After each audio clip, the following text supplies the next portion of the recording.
Hello everyone, आप सबका स्वागत है।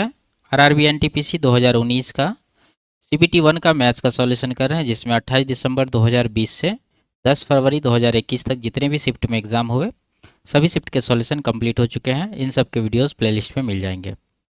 आज की क्लास में 11 फरवरी 2021 का पहला शिफ्ट का सॉल्यूशन करेंगे और इन सब का सॉल्यूशन पहले ही कंप्लीट हो चुका है। इनके वीडियोस देखने के लिए प्लेलिस्ट विजिट कर सकते हैं, लिंक नीचे डिस्क्रिप्शन में दिया गया है।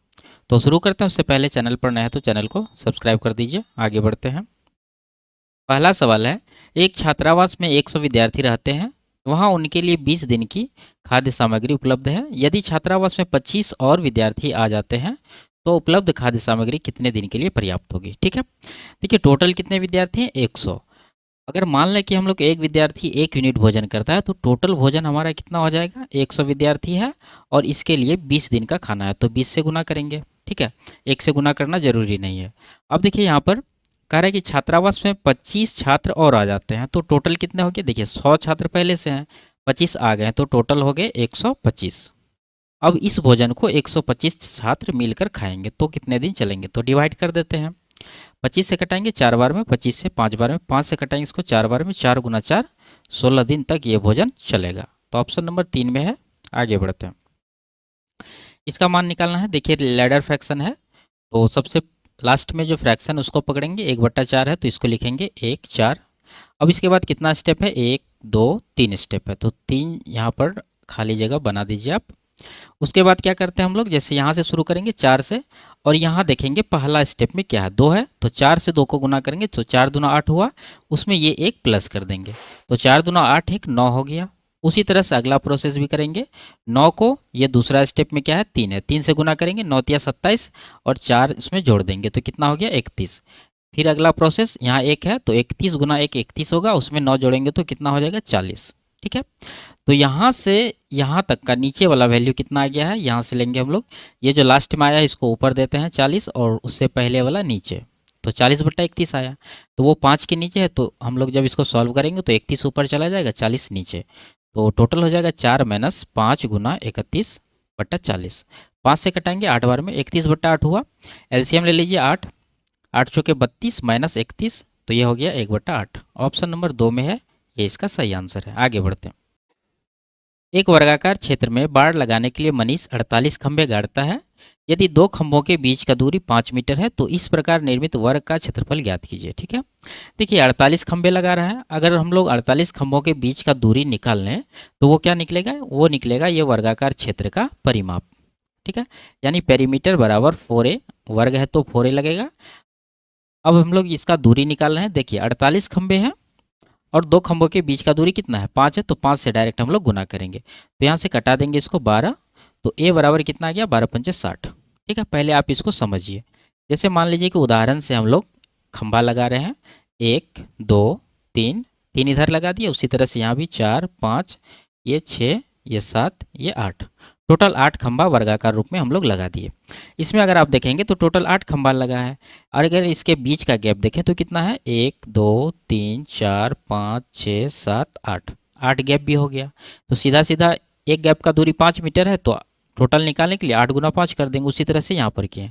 लेकिन अगर इसको ये सीधा लगाता एक लाइन में, जैसे मान लीजिए ये है 1 2 3 4 5 खंभा लगाया।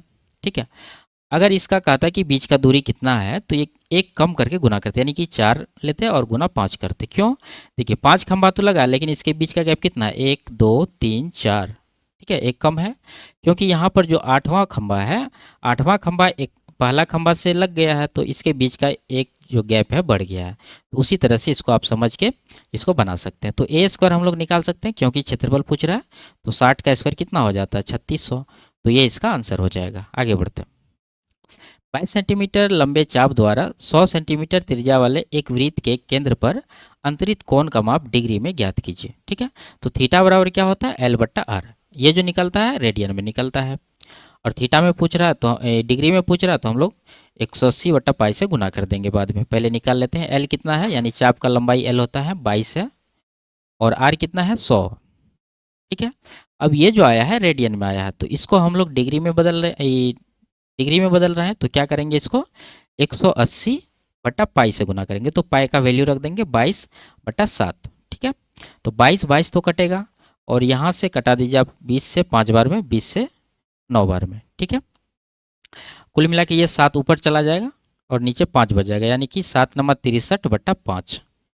अब देखिए इसमें इस तरह से आंसर है डिग्री मिनट में, तो हम लोग बदल लेते हैं इसको, 5 से डिवाइड करेंगे तो 12, उसके बाद 3 बच गया, तो 3/5 बचा, इसमें आप 60 से गुना करके मिनट में बदल लेंगे। 5 से 12, 12 तिया 36, ठीक है, यानी 12 डिग्री 36 मिनट इस सवाल का आंसर ऑप्शन नंबर 3 में है। आगे बढ़ते हैं, इसका मान निकालना है तो इसको घटाइए, 1 बचेगा, 80 + 1 कितना होगा 81, 81 का वर्गमूल 9, 9 आ गया बाहर, 16 9 25, 25 का वर्गमूल 5, ऑप्शन नंबर डी में है। आगे बढ़ते हैं, दो आसन कोण मिलकर 100 डिग्री का कोण बनाते हैं।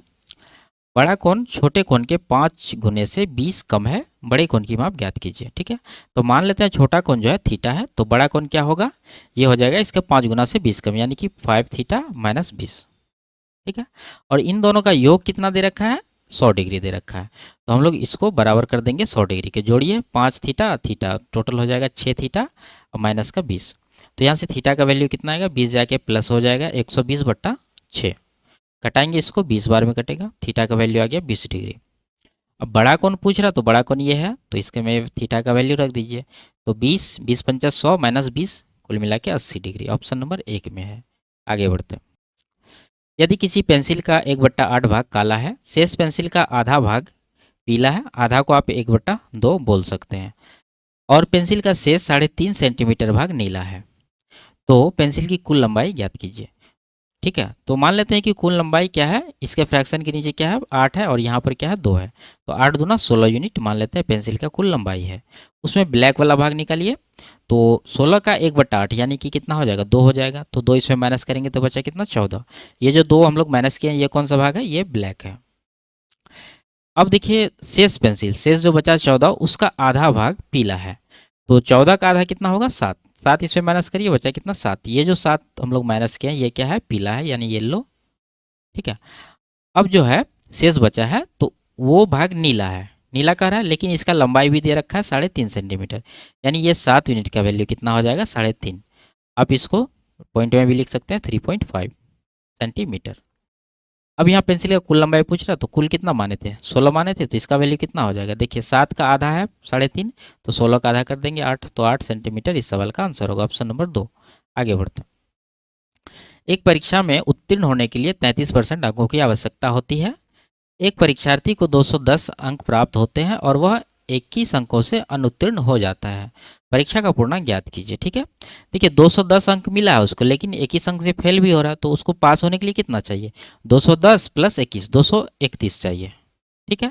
लेकिन परसेंटेज में अगर देखें तो उत्तीर्ण होने के लिए कितना चाहिए 33%, यानी कहने का मतलब है कि ये 33% का वैल्यू है 231, और पूर्णांक पूछ रहा है यानी कि 100% का पूछ रहा है, तो निकाल देते हैं 231 को 33 से डिवाइड करेंगे और 100 से गुना करेंगे, इससे कट जाएगा कितना बार में 3 7 21 21, ठीक है, 7 बार में ये कट जाएगा, 7 गुना 100 700 इसका फुल मार्क्स निकल के आया, ऑप्शन नंबर 1 में है। आगे बढ़ते हैं, देखिए इसको सॉल्व करना, और क्या कह रहा है दशमलव के बाद 4 अंकों तक शुद्ध मान ज्ञात कीजिए, तो निकाल लेते हैं, जोड़ना पड़ेगा। एलसीएम तो ये बड़ा वाला आ जाएगा 4 गुना 5 गुना 6, क्योंकि इसमें ये दोनों का भी सब नंबर कॉमन है। उसके बाद देखिए 4 से डिवाइड करेंगे तो क्या आएगा 5 गुना 6 यानी कि 30, प्लस उसी तरह से यहाँ डिवाइड करेंगे तो 6 आएगा और यहाँ पर 1 आएगा, 30 से 36 1 37, और नीचे हो गया कितना 4 पंजे 20 6 के 120, ठीक है। तो 0 को छोड़ देते हैं, 12 से इसको डिवाइड करिए, तो 12 या 36 जाएगा, 1 बचा, पॉइंट दे देंगे यहाँ पर, फिर 0, और 12 8 96, 4 12 या 36, ठीक है। अब देखिए ये जो 0 छोड़े थे उसके लिए क्या होगा, ये जो पॉइंट है 1 अंक पहले आ जाएगा, तो हम लोग 0.3083 इसका आंसर लगाएंगे, ऑप्शन नंबर 1 में है। आगे बढ़ते हैं, एक आयताकार भूखंड की चौड़ाई उसकी लंबाई के 1/3 के बराबर है, यदि भूखंड का परिमाप 240 मीटर है तो भूखंड की लंबाई ज्ञात कीजिए, ठीक है। देखिए एक आयताकार भूखंड हम लोग यहाँ पर बना लेते हैं, इसमें क्या कर रहा है कि लंबाई का 1/3 है चौड़ाई, तो लंबाई को हम लोग 3 यूनिट मानेंगे, तो चौड़ाई कितना होगा 3 का 1/3 1 यूनिट होगा, ठीक है। आप चाहे तो यहाँ से परिमाप निकाल लीजिए, नहीं तो परिमाप को 2 से डिवाइड कर दीजिए तो 120 आएगा, जो कि होगा लंबाई प्लस चौड़ाई। अगर यहाँ देखें तो लंबाई प्लस चौड़ाई कितना है 4 यूनिट, और सवाल में कितना है 120, तो ये कितना गुना है 30 गुना। क्या पूछ रहा है लंबाई, लंबाई है 3 यूनिट, इसका भी हम लोग क्या करेंगे 30 गुना करेंगे, 30 या 90 मीटर इसका आंसर हो जाएगा ऑप्शन नंबर 2। आगे बढ़ते हैं। किसी प्रतिष्ठान के बिजली बिल का कुछ भाग नियत है, ठीक है, कुछ भाग जो है फिक्स है, और कुछ भाग बिजली की खपत की इकाई की संख्या के आधार पर परिवर्तनीय है। किसी महीने में हुई बिजली की खपत 540 इकाई है और उस महीने का बिल 1800 है, और किसी अन्य महीने में हुई बिजली की खपत 620 इकाई है और बिल 2040 है। यदि एक महीने में 500 इकाई बिजली की खपत होती है तो उस महीने का बिल कितना होगा। ठीक है, तो हम लोग मान लेते हैं कि इसका जो पर यूनिट है, पर यूनिट कॉस्ट कितना है एक्स है, और ये जो फिक्स है जो सवाल में कह रहा है, ठीक है, नियत, उसको हम लोग क्या मानते हैं वाई मानते हैं। तो यहाँ देखिए पहला महीना में इसको कितना खपत हो रहा है 540 यूनिट, तो एक यूनिट का तो हम लोग एक्स माने हैं, तो टोटल कितना कॉस्ट हो जाएगा 540 गुना एक्स, तो यहाँ पर लिख देते हैं 540 एक्स हो जाएगा। और प्लस में इसको क्या देना पड़ेगा, ये जो फिक्स चार्ज है, ठीक है, नियत, वो भी देना पड़ेगा, तो प्लस वाई, और कुल मिला के इसका लागत कितना बन रहा है 1800। ये पहला इक्वेशन हो गया। उसी तरह से दूसरा भी हो जाएगा, यहाँ पर 620 इकाई है तो 620 एक्स और प्लस का वाई बराबर हो जाएगा 2040। ये हो गया दूसरा इक्वेशन। अब यहाँ पर वाई को एलिमिनेट करने के लिए माइनस कर दीजिए, तो वाई खत्म हो जाएगा, इधर कितना बच जाएगा 0, 12 में से 4 घटा 8, यानी कि माइनस का 80x, इधर कितना होगा, यहाँ माइनस का हो जाएगा 240। अगर इस 80 से 240 को कटाएं तो x का वैल्यू कितना आ गया 3। ठीक है, अब y का वैल्यू निकालना है, तो ये 3 जो है इसमें रख दीजिए पहला इक्वेशन में, तो 540 गुना 3, 540 500 गुना 3 1500 हुआ, 120 1620, तो y बराबर हो जाएगा 1800 माइनस 1620।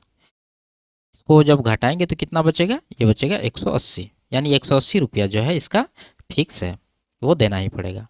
अब यहाँ पर 500 इकाई खपत हो रहा है तो इसका लागत पूछ रहा है, तो देखिए 500 इकाई खपत हो रहा है, एक इकाई का कितना निकाला हम लोग 3, तो 500 गुना 3 तो इसका देना ही पड़ेगा, लेकिन ये जो फिक्स है 180 ये भी इसमें ऐड करेंगे, तो टोटल आ गया 1500 और 180 1680 रुपया। तो ऑप्शन नंबर 2 में है 1680। आगे बढ़ते हैं। यदि किसी चक्रवृद्धि ब्याज पर निवेश की गई 1000 की राशि 2 वर्ष में बढ़कर 1440 हो जाती है तो चक्रवृद्धि ब्याज की दर ज्ञात कीजिए। ठीक है, आप ऑप्शन से आराम से बना सकते हैं, 20 अगर मानेंगे तो इस तरह से लगभग यहाँ पर पहुँचेगा, नहीं तो अगर मेथड से बनाना है तो आप रेशियो से बनाइए। जैसे देखिए 1000 है और यहाँ पर 1440 बन रहा है, ठीक है, ये 2 वर्ष में। रेशियो ले लेते हैं, 0 से कटा देंगे, 4 से कटाएंगे 25 और इधर 4 से कटाएंगे तो 36, यानी 25 से 36 हो रहा है 2 वर्ष में। तो 1 वर्ष का निकालने के लिए क्या करना होगा, इसका वर्गमूल लेना होता है, 25 का वर्गमूल 5 और 36 का वर्गमूल 6। 5 से 6 हो रहा है 1 वर्ष में, तो 1 का ब्याज है 5 के ऊपर, 1/5 कितना होता है 20%। आगे बढ़ते, 3 अलग अलग पात्रों में दूध और पानी का मिश्रण रखा हुआ है जिसकी धारिता 403 लीटर, 434 लीटर और 465 लीटर है। उस बड़े से बड़े मापक पात्र की धारिता ज्ञात कीजिए जिससे तीनों पात्रों में मौजूद मिश्रण को पूर्णतः मापा जा सकता है। ठीक है, तो वो जो मिश्रण धारिता का होगा आयतन, वो क्या होगा, इन तीनों का HCF। ठीक है, तो निकाल लेते हैं। पहला है क्या 403, दूसरा है 434 और तीसरा है 465। तो डिफरेंस लेते हैं, तो यहाँ पर 31 का है, यहाँ पर कितना का है, यहाँ भी 31 का है। ठीक है, और यहाँ पर कितना का है, यहाँ पर है आपको 62 का। ठीक है, अब देखिए 31 31 62 का HCF निकालिए, वही इसका आंसर हो जाएगा। तो 31 31 62 का HCF भी कितना आएगा 31, तो 31 लीटर ही इसका आंसर होगा। आगे बढ़ते हैं। एक लड़के से एक दी गई संख्या को 5/11 से गुना करने के लिए कहा गया, इसके बजाय उसने दी गई संख्या को 5/11 से विभाजित कर दिया, परिणाम स्वरूप उसका उत्तर सही उत्तर से 192 अधिक आया, दी गई संख्या ज्ञात कीजिए। ठीक है, देखिए उसको 5/11 से गुना करना था, लेकिन वो 5/11 से क्या किया है, भाग किया है। तो देखिए फ्रैक्शन से भाग जब करेंगे तो इसका इन्वर्स यानी कि 11/5 से गुना हो जाएगा। कहने का मतलब उसका यही है, 5/11 से भाग किया, लेकिन अगर आप लोग यहाँ पर समझिए, जैसे मान लीजिए कि 2 को आप 4/3 से भाग कर रहे हैं। ठीक है, तो आखिरकार में क्या होगा, 2 3 तो ऊपर चला जाएगा और 4 तो नीचे ही रहेगा, यानी कि 3/4 से यहाँ पर क्या हुआ, गुना हुआ है।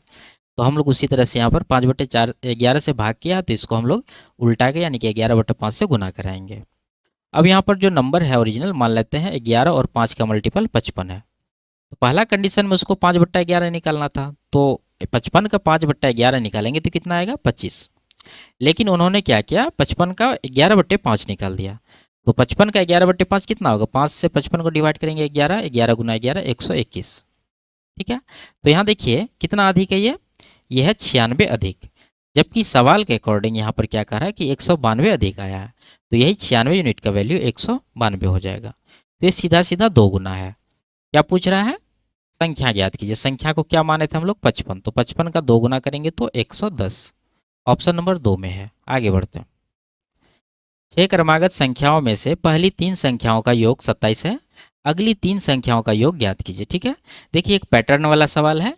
अगली 3 संख्या का योग पूछ रहा, तो वो क्या हो जाएगा, 27 में 3 का स्क्वायर यानी कि 9 जोड़ दीजिए, तो कितना होगा, 27 + 9 36। तो 36 ही सवाल का आंसर होगा।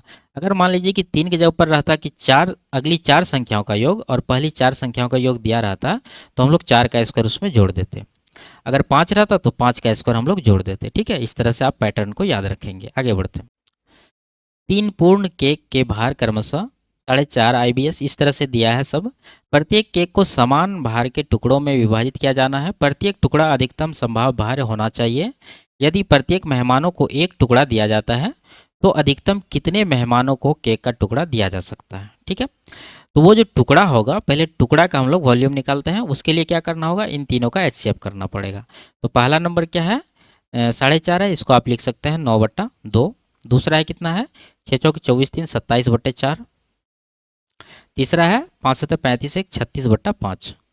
अगर इसका HCF हम लोग निकालें तो कितना आ जाएगा, HCF निकालने के लिए फ्रैक्शन में ऊपर वाला का HCF लेते हैं, तो 9 27 36 का HCF आएगा 9, और नीचे वाला का LCM लेते हैं, तो LCM कितना आएगा, 5 के 20। ठीक है, तो 9/20 इसका आया है, जो टुकड़ा किया जाएगा उसका वॉल्यूम।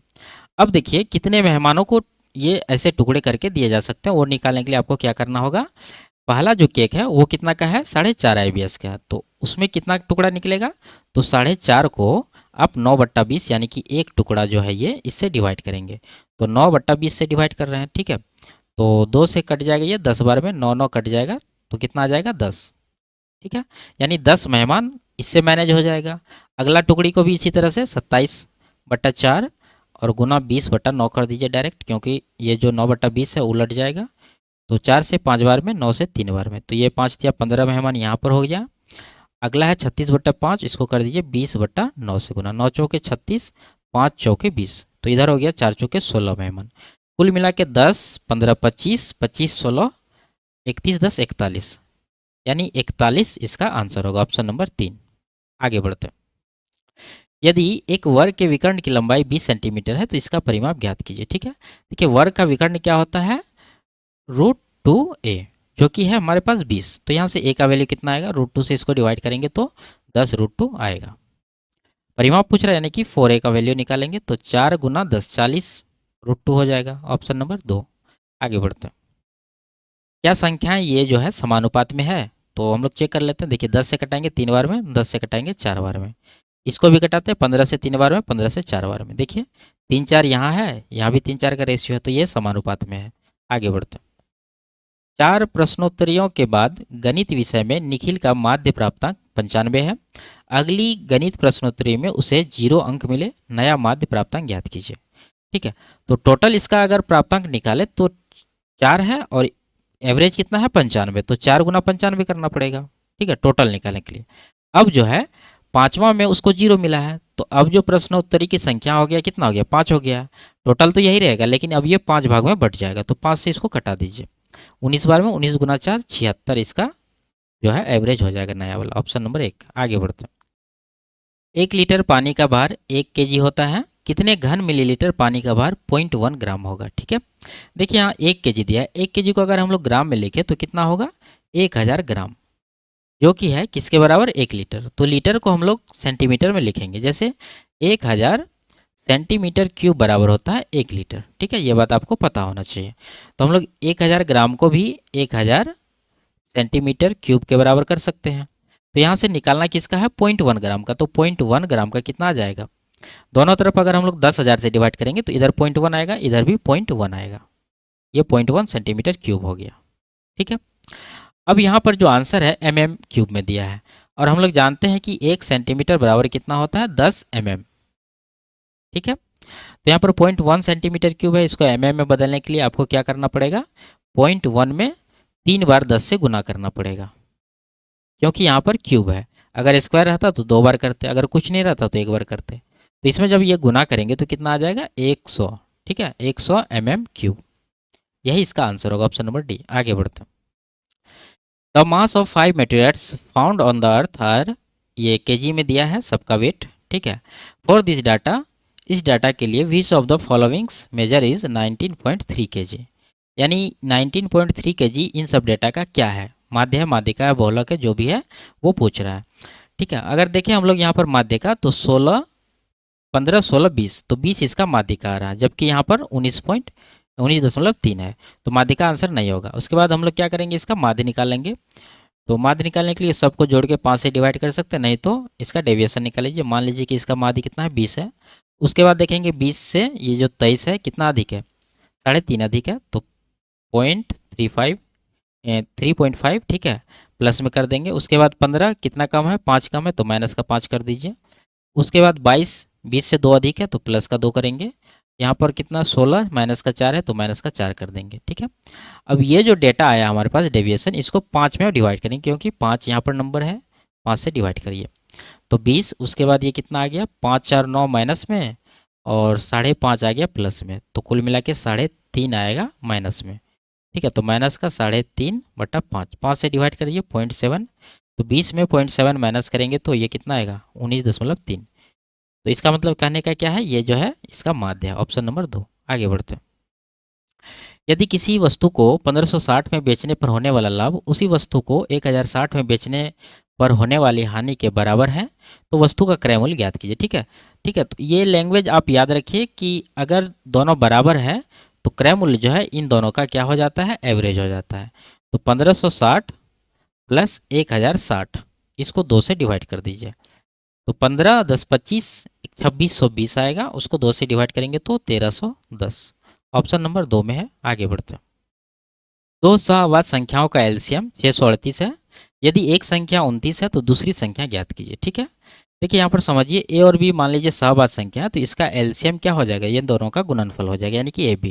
कहने का मतलब ये जो एलसीएम दे रखा है ये क्या है, वो दोनों संख्याओं का गुणनफल ही है। उनमें एक संख्या 29 है, दूसरा निकालने के लिए 638 को ये 29 से डिवाइड कर दीजिए, तो 29 दूना 58 और 5 बचा, 29 दूना 58, यानी कि 22 हो जाएगा, और दूसरा नंबर ऑप्शन नंबर 3। आगे बढ़ते हैं। एक निश्चित साधारण ब्याज की दर पर उधार दी गई राशि 2 वर्ष में बढ़कर 720 और उसके बाद अगले 5 वर्ष में बढ़कर 1020 हो जाती है, राशि ज्ञात कीजिए। मान लीजिए कि राशि पी है, ये जो है 2 वर्ष के बाद कितना हो गया है, 720। ठीक है, उसके अगले 5 वर्ष यानी यहाँ से 5 वर्ष बाद ये जो है कितना हो गया है, 1020। ये 5 वर्ष का टाइम है। अब यहाँ देखिए, अगर हम लोग इस 5 वर्ष के दौरान देखें तो इसको कितना ब्याज मिला है, 7×3 यानी कि 300 रुपये का ब्याज मिला है, और ये 5 साल का है। तो प्रत्येक साल का निकालने के लिए 300 को 5 से डिवाइड करेंगे तो ये कितना आएगा, 60 रुपया। यानी ये जो 60 रुपया है ये पर ईयर इसको मिल रहा है ब्याज के रूप में। तो यहाँ कितना मिला होगा, 2 वर्ष का टाइम है, तो इसका मतलब यहाँ पर ब्याज मिला होगा 60 दूना 120 रुपया। मूलधन में 120 जोड़ने के बाद 720 हुआ होगा, तो मूलधन निकालने के लिए 720 में 120 घटाइए तो कितना बचेगा, 600। तो 600 इसका मूलधन होगा। आगे बढ़ते हैं।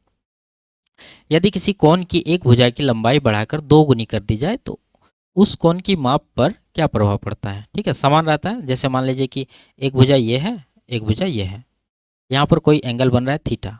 अगर हम लोग एक भुजा इस तरह से रखें इसके बराबर और इसको जो है 2 गुना कर दें, बढ़ा के बड़ा कर दें, तो कोण पर कोई प्रभाव यहाँ पर नहीं पड़ने वाला है। आगे बढ़ते हैं। यदि ये दे रखा है तो इसका मान निकालना है, तो सीधा सीधा वैल्यू रख देंगे। 6 का स्क्वायर 36 और 5 का स्क्वायर 25, तो 36 और 25 61 हो जाएगा। नीचे 36 माइनस 25 कितना हो जाएगा, 11। ऑप्शन नंबर 1 में है। आगे बढ़ते हैं। An aeroplane flies along the sides of an equilateral triangle at the speed of, ये 300 किलोमीटर प्रति घंटा, 200 और 240 किलोमीटर प्रति घंटा। The average speed of the plane while flying around the triangle. मान लीजिए कि कोई एक क्या है, समबाहु त्रिभुज है, जिसमें कि ये पहला भुजा में जो इसका स्पीड है 300 है, दूसरा में 200 है और तीसरा में 240 है। तो इसका एवरेज स्पीड पूछ रहा है। अब चाहे तो इसके भुजा को डी या ए मान सकते हैं। उसके बाद कुल दूरी बटा कुल समय से निकाल सकते हैं, नहीं तो एलसीएम से सबसे बढ़िया आसान तरीके से। पहला स्पीड कितना है 300, दूसरा कितना है 240, तीसरा कितना है 200। हम लोग मान लेते हैं कि इसका एलसीएम कितना हो रहा है, ये हो रहा है आपको 1200, ठीक है। इससे डिवाइड करेंगे 4 बार में जाएगा, इससे 5 बार में जाएगा और इससे 6 बार में जाएगा। अब यहाँ जो डिस्टेंस का रेशियो है क्या है, सब बराबर है, तो डिस्टेंस का रेशियो हम लोग लिख सकते हैं 1:1:1।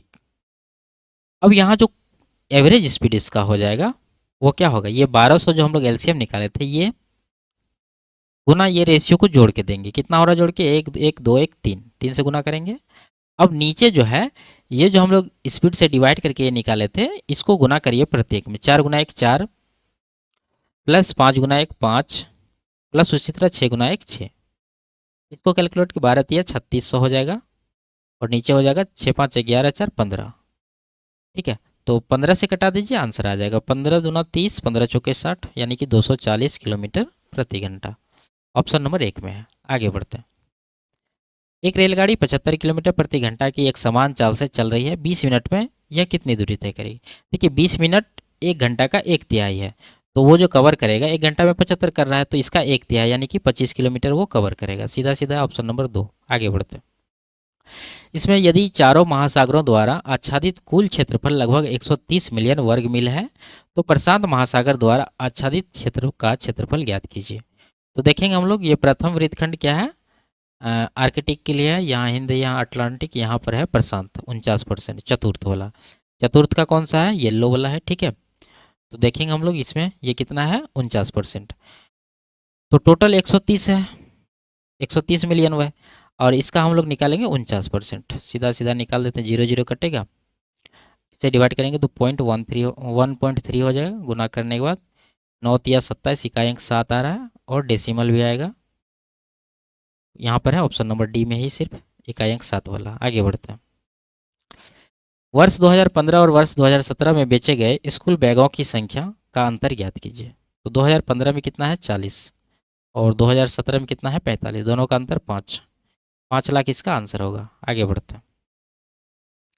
इसमें कह रहा है किस चरण के दौरान अनुमानित वेतन खर्च की तुलना में वास्तविक वेतन खर्च में अधिकतम निरपेक्ष वृद्धि हुई है। यहाँ पर शॉपिंग मॉल परियोजना का चरण दिया है, ठीक है, दोनों जगह है। ये जो चरण है इसमें सैलरी वगैरह है सबका, कुशल अकुशल का, और यहाँ है इसका चरण के पूर्ण होने की अनुमानित समयावधि, ये जो है अनुमानित है, और वास्तविक समयावधि इसका ये है। 20 अनुमान किया था लेकिन 30 लगा, तो यहाँ पर जो वृद्धि हो गया कितना हो गया 10 का। यहाँ 500 अनुमान किया था 650 हो गया, तो 150 का वृद्धि है। 60 अनुमान किया 80 हो गया, तो यहाँ पर 20 का वृद्धि है और यहाँ पर 10 का। तो सबसे अधिक वृद्धि कहाँ है, यहाँ पर निर्माण में, तो निर्माण ही इसका आंसर हो जाएगा। आगे बढ़ते हैं। 2 परीक्षाओं में से कम एक में उत्तीर्ण होने वाले कक्षा 7C के छात्रों की संख्या का प्रतिशत कितना है। देखेंगे कम से कम एक में कह रहा है, तो यहाँ पर क्या है दोनों सेमेस्टर में उत्तीर्ण है, 7C का ये है, तो 17 तो आएगा ही। उसके बाद सेमेस्टर 1 में उत्तीर्ण है तो ये भी आएगा, और सेमेस्टर 2 में उत्तीर्ण है, 1 में फेल है तो ये भी आएगा 6, और ये जो है दोनों सेमेस्टर में अनुत्तीर्ण है, तो ये हम लोग काउंट नहीं करेंगे, ये टोटल में जाएगा। तो ये जो सवाल में कह रहा है कि कम से कम एक में, तो उसमें यही तीनों आएगा। तीनों को जोड़िए, 17 दूनी 19 6 25, ठीक है। यहाँ पर नीचे कर लेते हैं 25, और इसके नीचे देंगे टोटल 25 5 30 हो जाएगा टोटल, और इसको 100% से गुना करिए, 0 0 कट ही जाएगा, 250/3, तो 3 से कटाएंगे, 3 8 24, 3 3 9, यानी 8.3 गुना 10 करेंगे तो 83% के करीब इसका आंसर होगा। आगे बढ़ते हैं। कह रहा है इसमें 2003 से 4 के दौरान इनमें से किस राज्य ने नेटफ्लिक्स चैनल के उपभोक्ताओं की संख्या में अधिकतम परिवर्तन हुआ है। तो देखेंगे यहाँ पर कहाँ पर मैक्सिमम है। अगर दिल्ली में देखें तो ये 37 से 43 हुआ है, 6 का वृद्धि है, और यहाँ पर 45 से 47 2 का वृद्धि है, और इसमें 8 का वृद्धि है, इसमें 2 का वृद्धि है, इसमें भी 2 का है। लगभग हम लोग ले रहे हैं डेसिमल वाला को छोड़ के। इसमें तो 0.5 के करीब वृद्धि है, और इसमें 7 4 का वृद्धि, ठीक है। तो मैक्सिमम जो है यहाँ 6 और 8 है, तो देख लेंगे बेस वैल्यू के अनुसार किसका परसेंटेज ज़्यादा है। अगर 6 है, इसका बेस वैल्यू कितना होगा, 37 होगा। और ये 8 है, इसका बेस कितना है, 32 है। कटाएंगे तो 8 चौके 32 से 1/4 के करीब आ रहा है, जो कि होगा 25%। और यहाँ पर 6 छः के 36, 1/6 लगभग 16-17% के करीब ये जाएगा। तो मैक्सिमम यहाँ पर है 25। कौन सा है ये, असम का, तो असम ही इसका आंसर हो जाएगा। आगे बढ़ते हैं। तो ये लास्ट सवाल था। वीडियो आपको कैसी लगी कमेंट में ज़रूर बताइए। अच्छी लगी तो वीडियो को लाइक शेयर और चैनल को सब्सक्राइब कर दीजिए। फिर मिलते हैं अगले क्लास में, तब तक के लिए बाय बाय, टेक केयर।